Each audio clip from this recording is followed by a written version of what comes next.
On this episode of Motorhead Garage, we're adding power to your car. Sam will tell you how. Clint is back showing us how to keep our parts looking new. Plus a visit from our friends at ClampTite and another Brothers Truck feature. All of this and more next on Motorhead Garage.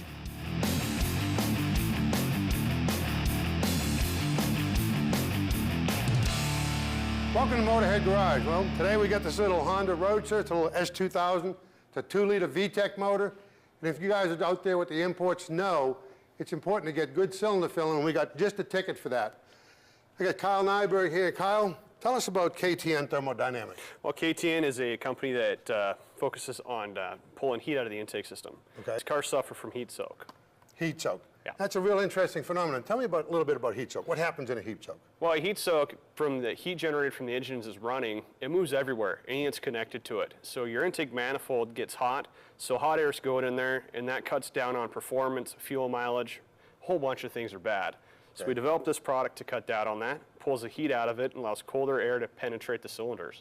You get colder air, you get better cylinder filling. Absolutely. So when you put this on, you install this, what do you expect to do? You expect to feel big gains, or you feel more seat of the pants stuff? What do you feel? Yeah, it kind of depends on the person. Me personally, with our Honda S2000, I kind of feel it all over. I feel it through the power band as I rev the engine.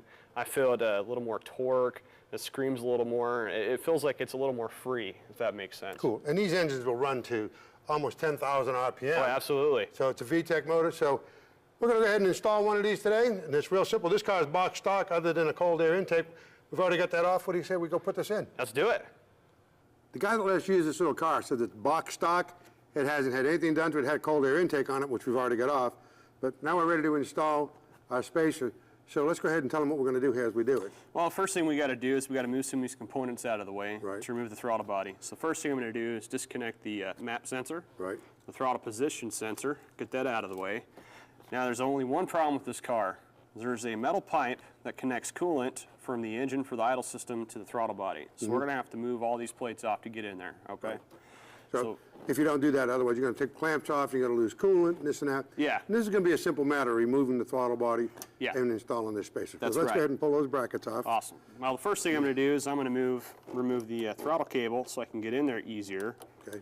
All right. And when you're doing that, you don't want to move those nuts too much because you got a basic adjustment there, so you have a good place to start. And just check it when you put it back, make sure it's not hanging the throttle open.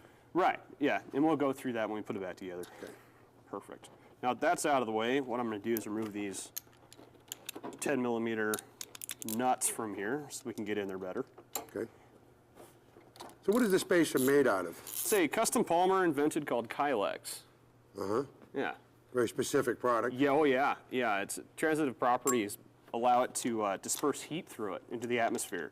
So what you have is not just a half-inch spacer, but you have something that actually lowers the ambient temperature of the engine air down. Cool.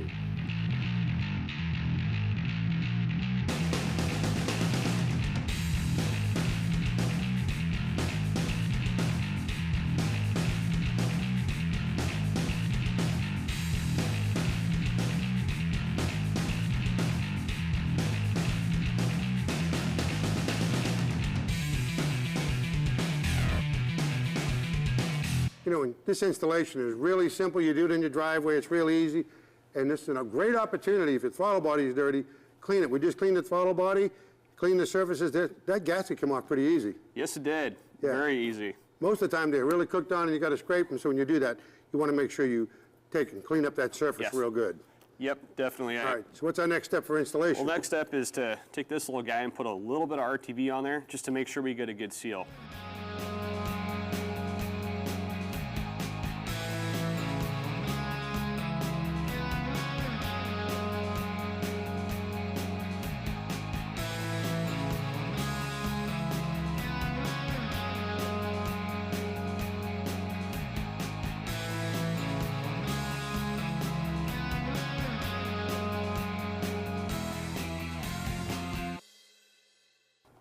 Okay, so you just tighten those up, and again, they don't have to be super tight. No, just nice and even. Right. Now, you make this for the Honda 2000 here, this VTEC motor. What other applications have you got? We have a full line of products for Acura, Honda, Mitsubishi, Nissan, Subaru, and Toyota. Really? Subaru and everything, huh? Yeah. Yeah, cool. Yeah. I guess that WRX is a pretty popular car, isn't Oh, yes, it is. Cool. Absolutely. All right, so once we get the bolts tight, and you got it all nice and sealed up and you're good, then it's just a matter of reassembly. Put the idle air control solenoid valve back on, hook up your sensors, your wires, then the throttle cable, make sure that it doesn't bind the throttle and it closes all the way. That's right. All you got to do is make a slight adjustment on it. It's not too difficult. Yeah. Okay, that's all there is to that. Go ahead, fire it up, Kyle.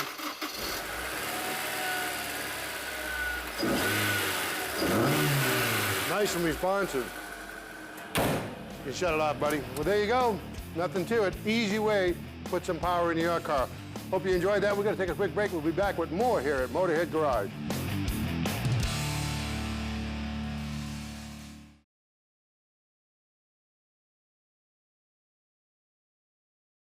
This edition of Motorhead Garage, presented by ARP, is being brought to you by Brothers Truck, your #1 source for 1947 to 87 Chevy and GMC truck restoration.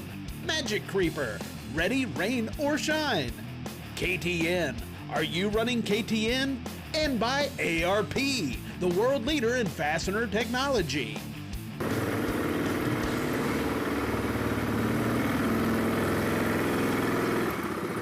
Good job.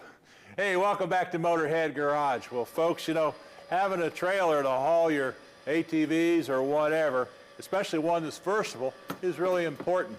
But you know, in an earlier episode, we saw the Condor T-Ramp, what it can really do. You know, we loaded a motorcycle here in the back of the truck, made it a lot safer to do, and then later on, we put on a side-by-side, and we can haul that.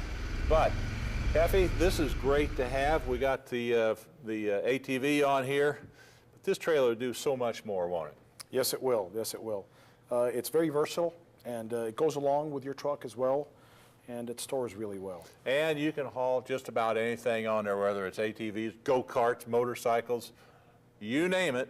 But it's a versatile trailer, and the problem what a lot of people have, I think, is, you know, when you have something like this, and you're done with all your stuff, and you want to take it home and store it, what do you do with it? That's a little bit of a problem. Well, we're going to show you how not only to tow it, but to store it. Okay, folks, I told you this trailer is versatile. This is how you tow it and stow it. Okay, Taffy, tell me what do we need to do. So basically, we're going to lift the wheels off the ground and remove the detachable torsion axles. Okay. Set these aside for a second, and let's go ahead and let's fold this up. All right. Now what's next here? Now this is comprised of 3 sections. So first we're going to take it all the way to vertical, and then we're going to break it down. All right. And what's nice about it too is it features gas shocks to assist us in doing this. That makes it a lot easier, although this is all aluminum. It's not that heavy, but still it does have some weight to it. Absolutely. So now that we're almost at the right section, we're going to pull these pins out. Okay. And then we're going to push this forward.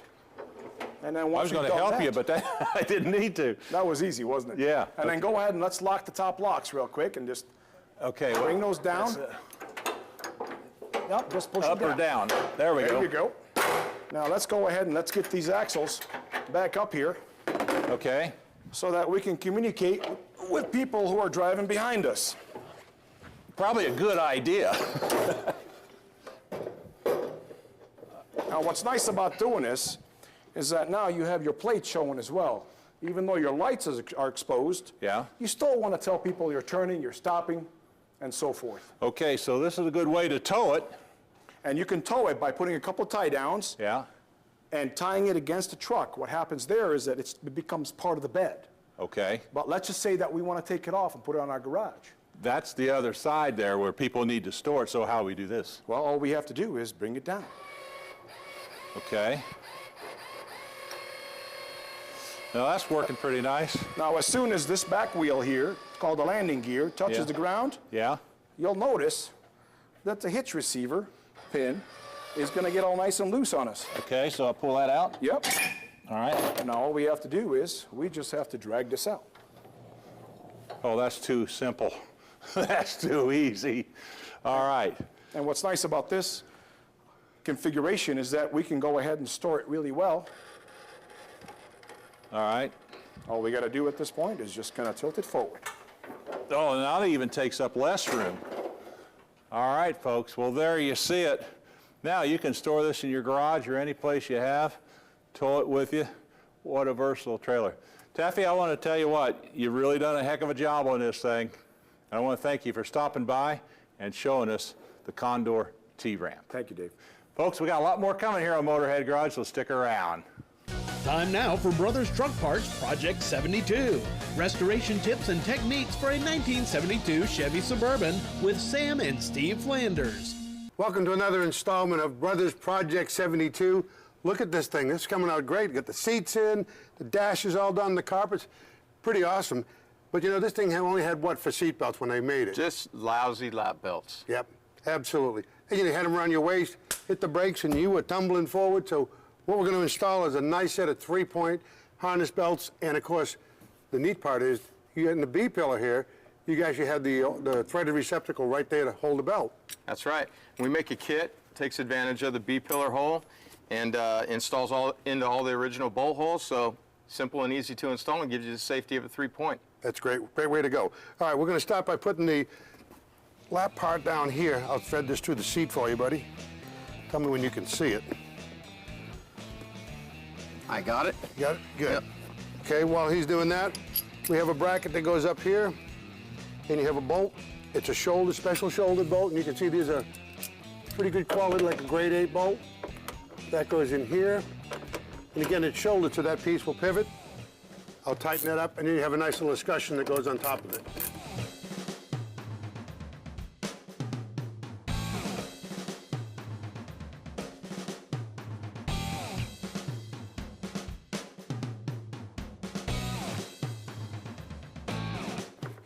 What I'm doing now is putting a little escutcheon, the trim piece on it. Let the belt go through, and always want to make sure it pivots free. Now, we're ready for this. I'm going to pass this over the top so you can straighten it out, Steve. All right. I got this piece here. You need that. There we go.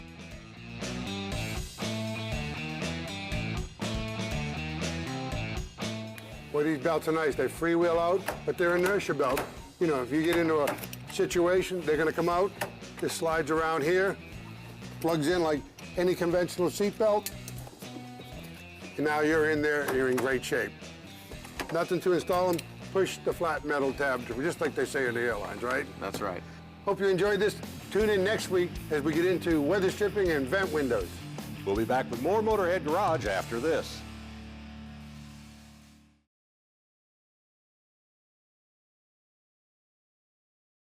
Motorhead Garage, presented by ARP, coming to you from Borla Commerce Park. Hey, welcome back to Motorhead Garage. Well, folks, if you got an intake manifold like this, brand new, or in this particular case, we got a flathead forward head that's been glass beaded, you want to keep them looking nice like this for a period of time. Well, it doesn't always happen, but we have Clint Bland here from Sharkhide who has the solution for that. And welcome to the show, Clint. Tell me about your Sharkhide and what it will do for us. Well, Dave, what Sharkhide is, it's a blend of proprietary resins that we put together, and it's suspended in solvents. Once you spray or wipe that onto a particular piece of metal, it's going to seal it from the elements. In this case, the cast iron. We can bead blast cast iron, be it blocks, heads, accessories and stuff, water pumps. Coat it with Sharkhide, and it'll keep that real nice light gray, freshly blasted appearance just literally for years. You know, a lot of you guys out there have these nice aluminum radiators on your classic car, your street rod or hot rod, or even your race cars for that matter. And you like to keep them looking nice. And you can polish out the tanks on each side. But over time, as you know, they start to corrode. They get kind of white looking. So right. you can handle that as well. How do you do that? Same thing with that. We do this in 2 separate steps. We'll use the same style of spray bottle. We'll let it radiator down on one side first and just basically spray through your fins like this on one side. Flip it over, spray through the other side. Now that'll keep your cores and your fins, your cooling fins, you know, from corroding and oxidizing. And it has nothing to do with heat transfer. It will not affect it whatsoever. Okay, what about your tanks? Now, once you're done with that, you can spray it, but the best finish of all, you know, best appearing finish, what we do is we use a white cotton baby diaper only. That's the only cloth we'll use. What we do is we just saturate it with Sharkhide right out of the can. And I notice here what he's done, folks, is on the can, instead of popping that out, what he's done is he's poked little holes in it, and that way gives you a lot more control when you're saturating. Okay, go ahead. And then all you do is A single swipe like that, that's it. That's all you have to do to that tank. Make sure you got all the surfaces covered. Just a single swipe across there, and that's it. And again, that's going to dry in seconds. It's completely invisible. But now, as long as you take care of that finish on a street car, on a muscle car, on a street rod, It's going to look good for a long time, isn't it? decades. And all you have to do is no special cleaners, warm sudsy water, a chamois, and you're done. Okay, now the other thing though is if you're doing a restoration, you want to get some of that in between the seams of the car, and we got one right over here that we can show you about. Now guys, where you've taken a car or your body and you've had it all stripped down to bare metal, this is a perfect place to use Sharkhide, where you can spray it in to some of these little seams. And show us what it is here, Clint. Well, Dave, the reason it works so well, Sharkhide's got the viscosity of water. So this will get into places that these thick viscous paints and things like that will never reach. What I've done is I put Sharkhide back in just a regular spray bottle. I set it on stream, and what we'll do is we'll go to these inner body panels and we'll just shoot a stream of Sharkhide in there. And it's going to run down just like water, and it's going to get down into these places that no other conventional rust proofer is going to make it to. Now, once it's in there, it's going to dry in just a few minutes. Then you can come back later on with your sound deadening material, your undercoating, whatever you choose to put on there. What about paint, if you want to paint over where you've sprayed some of that? We typically will coat an entire bare steel body. And if you don't intend to leave it bare steel, if you want to come back later and paint, you just simply take lacquer thinner, paper towels, and you can remove Sharkhide at any point. Okay, so there you go. And folks, I want to take a look right here. These are the heads that we sprayed just a few minutes ago. And you can take a good look at them. You see, they all look natural, but they're not going to rust, they're not going to corrode. They'll look like this for a long time. Anyway, Clint, I want to thank you for stopping by. Great product. It's my pleasure. Thank and you we'll much. probably use a lot of that on this. Absolutely. All right, we're going to take a short break. When we come back, we got a lot more Motorhead coming, so stay with us.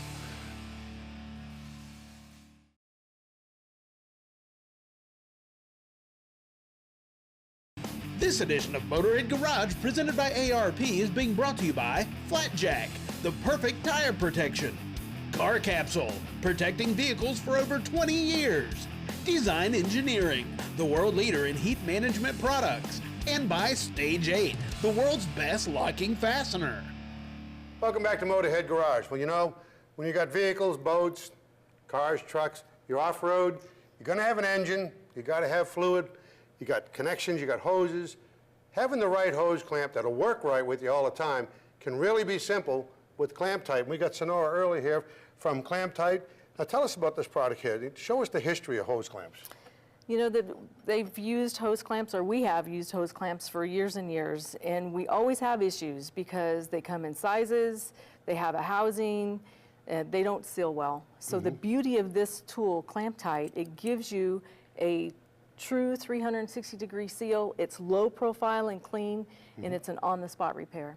Absolutely, it's great. Now, one of the things is you look at regular hose clamps, you can see, because of the body in the clamp, when you tighten it up, it's really not 360. It's got a flat spot in it, doesn't it? Always have those And flat of course, spots. when you use a ClampTite clamp, look at this. This is thin wall tubing. It's nice, 360 degrees.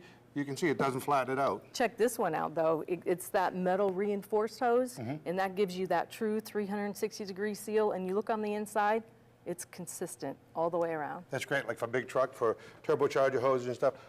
All right, show me how to make a clamp here. Alrighty, all you're gonna do is take your wire and you fold it in half. Add your wire nut, because it's a little safety feature, and it helps you keep those ends together. Good, you get that in the kit? It is, absolutely. So you're gonna take the wire and you're gonna go through your loop once, then a second time, Oh, the same direction. the same direction. Okay. Exactly. Take your wire nut off. Now all we've done so far is we've connected the wire to the hose. Now we're gonna connect the tool. Bring the wire over the pins. Just around once like that? Yep, that works. And the outside part of the wire, you're going to hold this in position. Now, this is why the tool works so well. The outside part of your wire, you're going to push against that. Okay. The insides of your wire are connected to your split pin on your tool. Right. So as you turn the nut, the tool is actually pushing and pulling, evenly distributing the pressure. Like we saw this, Right. that true 360-degree seal, how consistent the pressure is. Cool. Go ahead and give that a turn.